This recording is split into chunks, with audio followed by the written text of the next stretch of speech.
Peace, this medicine man. Once again, you know what I mean. It's kind of basically politicking and kicking up with y'all.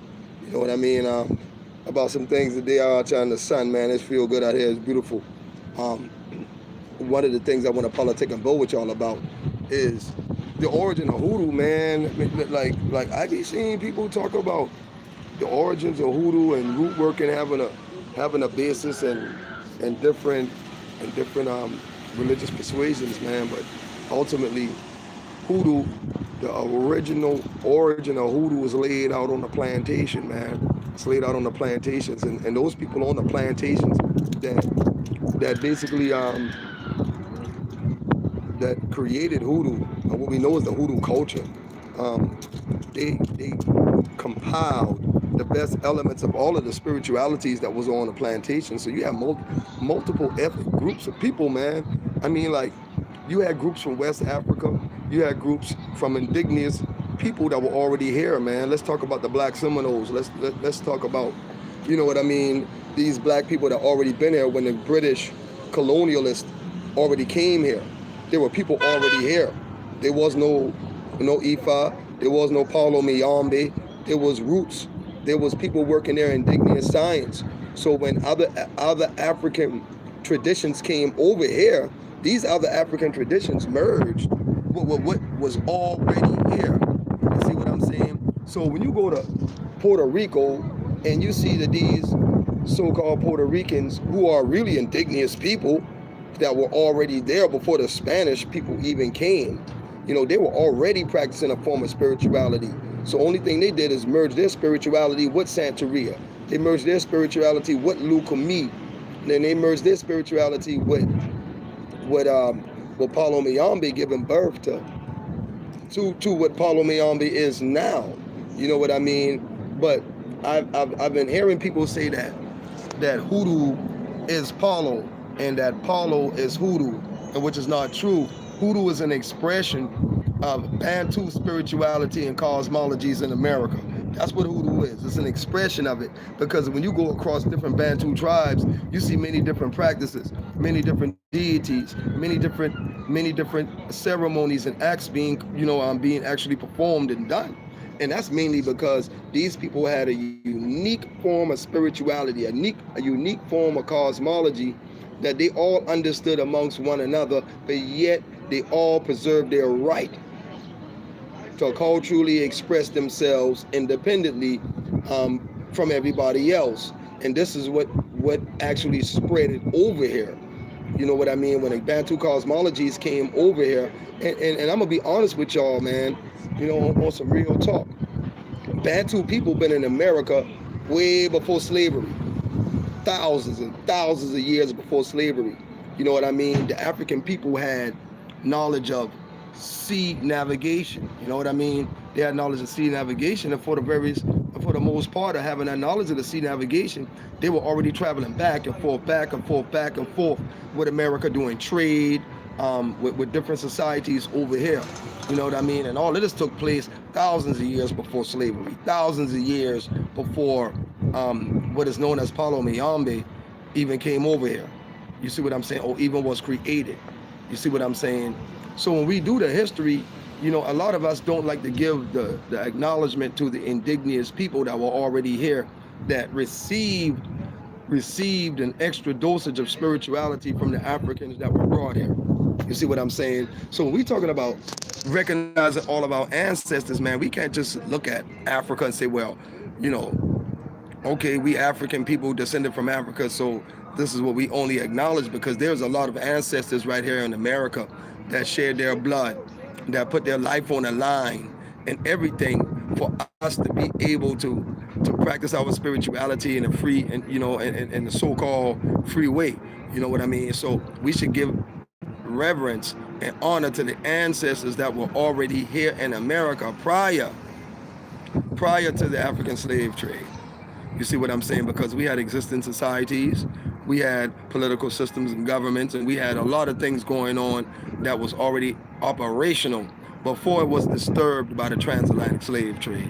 You know what I mean? So, you know, so when we look at how long we've been over here, hell, Haitian Voodoo, What is known as Palomiyambi are expressions of Bantu cosmologies.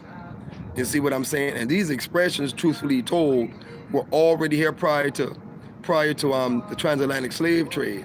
You know what I mean? Those expressions magnified under various circumstances when when the slave trade took place.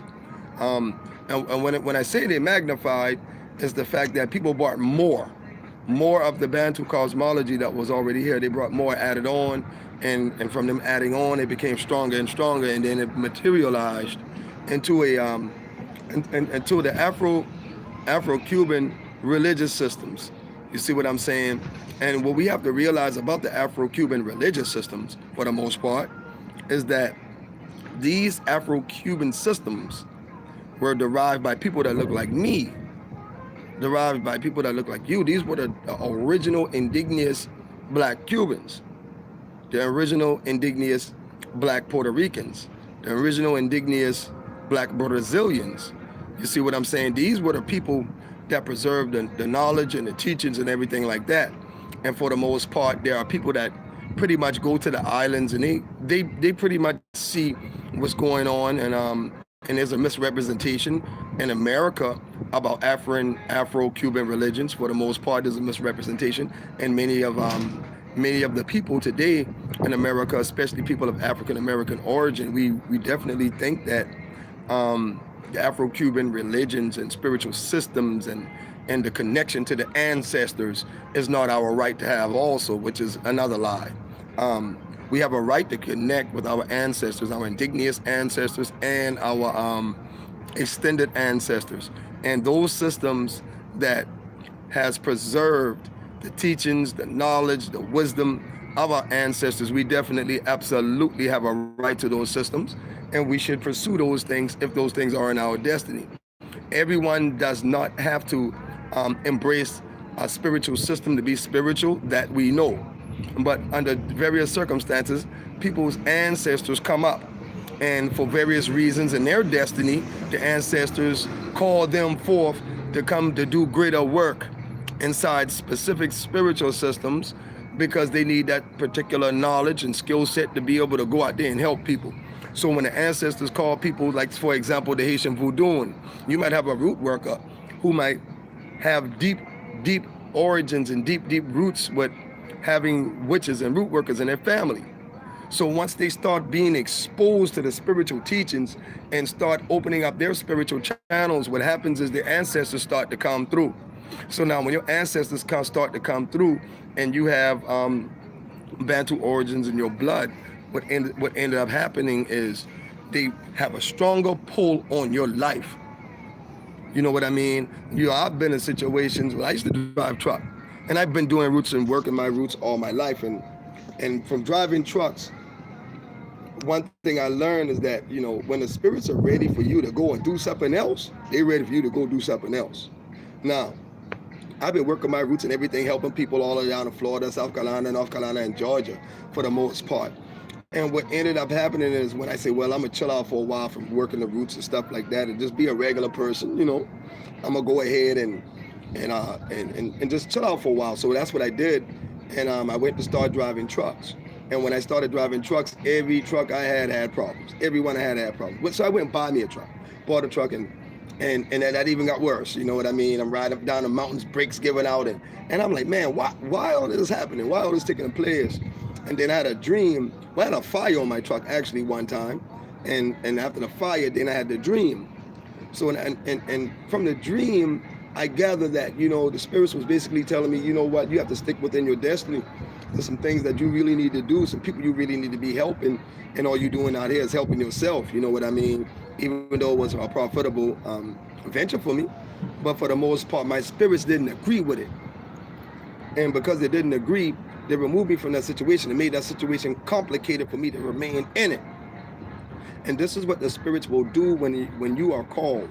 You know what I mean? When you call forth, the spirits will do. They'll make things in your life frustrated, so you can't make a move without resorting back to the ancestors, without resorting back to your guardian spirits, because they have a reason for being in your life.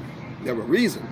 You see, and the reason that they step up and take charge, they step up and send messages to you, is to give you the type of information you need to better your life and better your situations and help the people around you. So when I say you are called, there are a lot of root workers that are called to African traditions because they have accumulated a certain amount of power, they have accumulated a certain amount of knowledge, and the spirits choose them to go out and do greater work. You see what I'm saying? For the most part. And this is an act and a practice and a part of a culture that has been already in existence for a very long time. All right, Vatisha, I see your question. Let me get to it. You said that I keep seeing every day a single magpie bird for the past 2 weeks. What does this mean? What color is that bird? Tell me what color the bird is.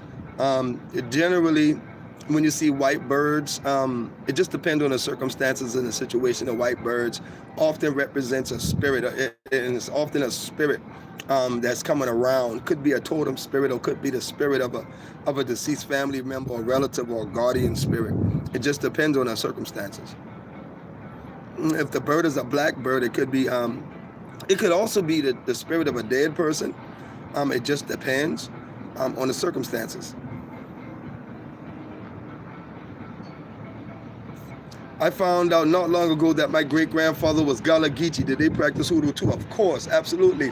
The hoodoo was kind of institutionalized into the Christian churches, in the early Christian churches in the late 1800s, early 1900s, when the churches were when the black churches were being established. What ended up happening is that all the root workers went into the churches, so that those old school black, like the black Pentecostal churches and stuff like that, they definitely had root workers in them. So it's like this: you can go to a church and say, "Hey, I want to know how to put a hex on somebody." Ain't nobody gonna step up. But then if you say, "Hey, I got some demons and devils on me, can anybody get them up off me?" There's gonna be a bunch of people that'll stand up and say, "Okay, we know how to get them off you." So the general understanding is, if people know how to get something off you, they know how to put something on you. You know what I mean? It's just not said and spoken out loud. All right, let me look at this next question. I think I got another question. So I'll check messages. Yeah, you understood what I was saying, Letitia and Chrissy Love, about the Geechee Gullah. You know what I mean? The Gullah, man. When you study the Gullah Wars, you'll see all kind of things about and what they state inside the Gullah Wars history is that these people were Native Americans, were Indians. They put it in history that these people were Indians, but when you do the real history and you go down to South Carolina and Georgia and Yamasee, South Carolina, where the Yamasee Indians, when you get out there, you don't see no light-skinned Indians. You don't see none of that. You see nothing but black people living all throughout Sheldon, Beaufort County, all throughout Yamasee County, Yamasee, South Carolina. You see nothing but black people. No signs of a Indo-Asian looking Indian. You know what I mean? So the whole Gullah Wars were fabricated to make people think and believe that these people were Indians and they ran out to the west. No, they weren't Indians and ran out to the west. They were black people that fought. You see what I'm saying? There were black people that fought against the British, and we almost won the war. In fact, when you study the history, it would say that the British, after the British fought with the Gullahs and the Seminoles so hard, and the Yamasee so hard and so long, what ended up happening was they signed a peace treaty. The British signed a peace treaty with the black native people that were on the coastal areas of the Carolinas and Georgias and Florida. Okay?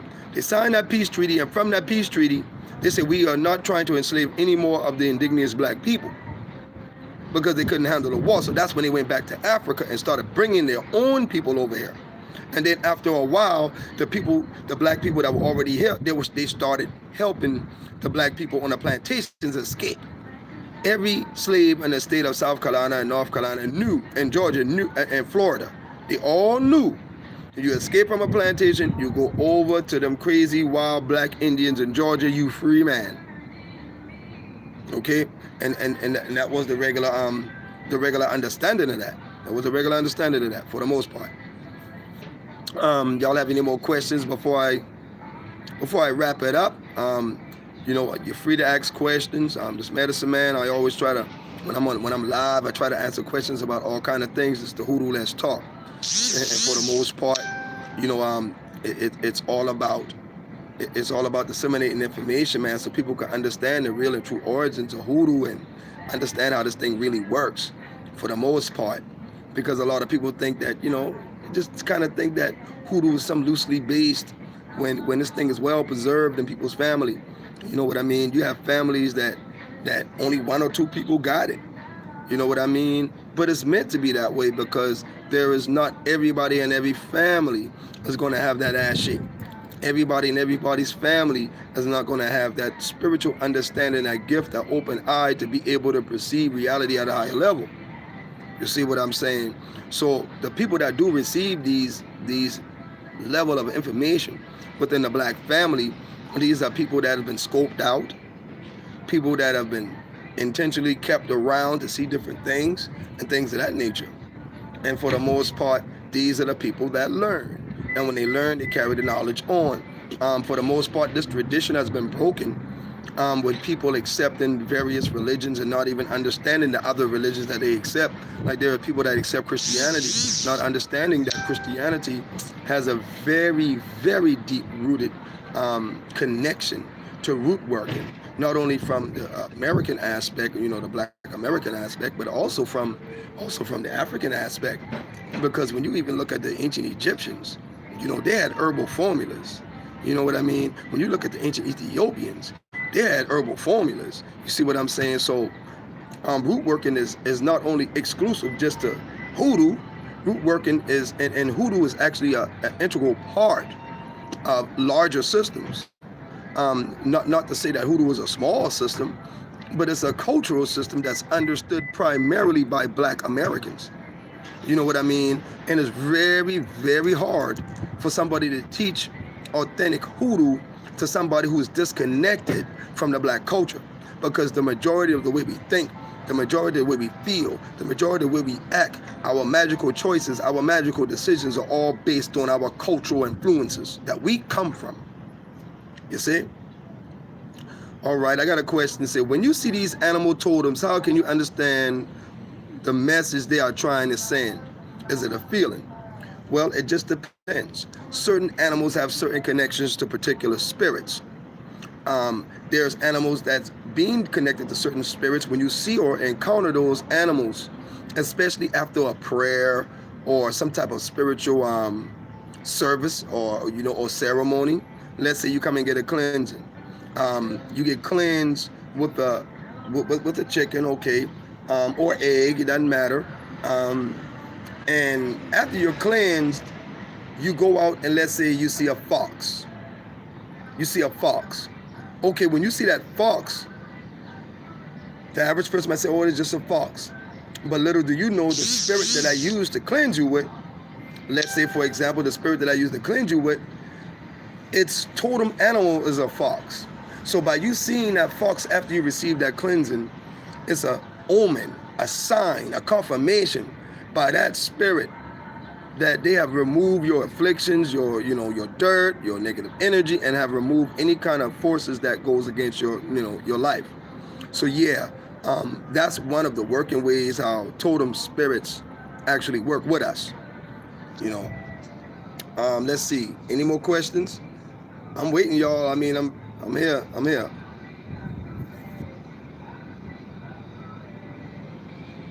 All right, I'm just reading these questions to make sure I got everything covered for everybody. I don't want to be on there too long. Okay, you got it, Miss T. All right, thank you. One of the other things I want to elaborate on, man, is the usage of the herbs. I want to elaborate on real quick. I try to teach people and tell people all the time, when you use the herbs that's indigenous to the areas that you live in, okay? And the reason being because there is something called Simbi in Africa. And it's a spirit of locality. The spirit of locality means the spirits that live right there with you. So when you pull the roots and herbs of the indigenous plants, you're accessing the indigenous spirits, okay? And this is why we actually pull our roots and herbs from the indigenous plants that grow in the area we live in, because we're pulling the power of the Simbi. You see, um, and that's why it's important, because those are live roots and live herbs. Now, I won't say that I don't order no herbs, because I do order some things. You know, some things you just got to, you got that formula working. You just got to go order them. You know what I mean? But for the most part, um, when we juicing up our work, even if I order something on Amazon, I definitely add something live that I pulled from the woods or the forest, or wherever I'm at. What do you think about all these hoodoo books out there? Can a person really learn from them? Um, Honestly, the answer to that, man, I don't want to hurt nobody's reputation with their books, because I'm writing a book and I got my book completed. What I would say is that for basic fundamentals, for beginners, people who don't understand the basic fundamentals how hoodoo works, I would say some books. And when I say some books, it's just it's real. The list is short for me. One of the books that I kind of pretty much recommend is Dr. Katrina Hazard, Mojo Working. I recommend that most definitely as the number one tool for understanding the origins and the roots of hoodoo. And that's Dr. Katrina Hazard. Her book name is Mojo Working. Awesome book on the history of hoodoo, and it talks about appropriation, and how the Jewish community, and it's no insult to the Jewish community, but there were some particular Jewish people that appropriated hoodoo and turned it into a huge business empire, so to say, $1 million empire for them, so to say, at the expense of the culture of black people in America. So, she elaborates on that, and she also talks about different things like the ring and shout from the church, which is an African practice, the ring and shout. And in African ceremonies, that actual process is still, very, very prevalent, very prevalent. Um, all right, Charmaine, your question: how does someone know if they need any root work done by by someone like me? What I would say, it just kind of pretty much depends on what you need your root work done for. Um, I generally I generally like to do root work for people who trying to get prosperous. That's what I generally like to do. But ultimately, I also receive a lot of requests for love relationships. And what I tell people about love relationships is two parts. Two parts. One is that, yeah, I'll work on that person, but two, I'm gonna work on you too, because I am not in the business of bringing people back to the same messy situation that they left.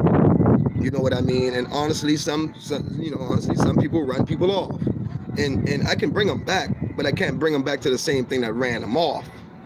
You see what I'm saying? Because when I bring them back, they're gonna run off again. So the person who needs the work done wants me to bring the person back to them. You need to do a lot of changing, for the most part.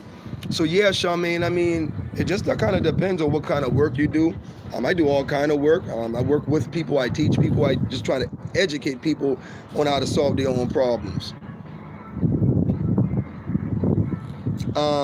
You can actually, okay, Charmaine, you can actually contact me at, I'm gonna give my number out live on YouTube, for people to text me first. Don't call me, like, just ring my phone out of control. But if you text me, I'll definitely text you back. But my number is 443-766-5433. That's 443-766-5433. You can text me your issue, and you can book a session with me. My sessions right now, they're $80 a session. $80 for 1 hour. I don't have a limit on questions, man. When I open up a reading on you, I read you. You know what I mean? I'm going to read you all the way through. So it's it won't be a thing where you have any question unanswered, because I deal with everything. I generally take about an hour. So when you call me, just make sure that you guys have an hour available. And I'm also doing some dream work I'm doing some dream work stuff with some people, man. It's gonna be cool. Maybe later on today I'll go down in the cemetery and do a live down in the cemetery. It's a beautiful day out here, man. I'm telling you. So we go live in the cemetery later on today, and we can discuss a lot of different things, and I can show some people some things. I'm in a gifted mood today, so I can show some people some things and some work, some prosperity works. I like to show people prosperity work. We ain't trying to bring no lover back. We ain't got time for that. We trying to get our life right. So if I'm gonna give you anything free, I'm gonna go ahead and give it to you and show you how to get your money right, how to draw that energy to you for prosperity, how to buy that new house. You know what I mean? I'm all for that. You know what I mean? I support black business. You know what I mean? So I want you to get in business. So I can definitely teach people and give some good advice on how to get the prosperity spirits flowing for you. You know what I mean? I'm available. Like I said, I'll be right here answering questions for about the next 5 minutes. Nobody asks me no question. I'm gonna go in this restaurant and let me see where I at. I'm out here by the Burger Grill, the Habit Burger Grill. You know what I mean? If ain't nobody gonna ask me no question, then I'm gonna go ahead in here and get me something to eat for the most part. It's been good kicking it with y'all. You know, this medicine, man. That's how we doing it. That's how we doing it. Definitely, I want y'all to pick up. I got classes too.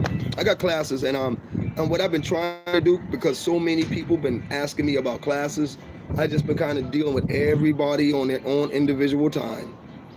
Everybody in their own individual time. You know what I mean?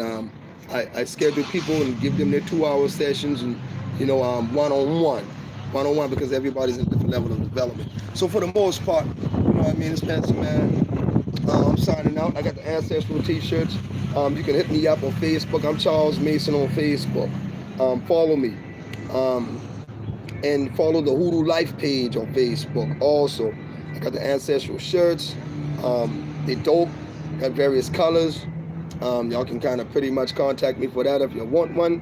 But LR Turner, what you do is email me, and if anybody want to basically contact me, like I said, use my phone number 443-766-5433, or email me at medicinemail21@gmail. That's medicinemail21@gmail. So when you hit me up, my email's connected right to my phone. So as soon as I get off this video, y'all want to hit me up and we can talk and schedule some appointments and stuff like that. That's all cool. I definitely teach people how to read too. I know people be like, well, medicine man, you do all this reading, and I teach people how to read too. So if anyone's interested in knowing how to read tarot cards, and I know people say I'm a anti-tarot. I know.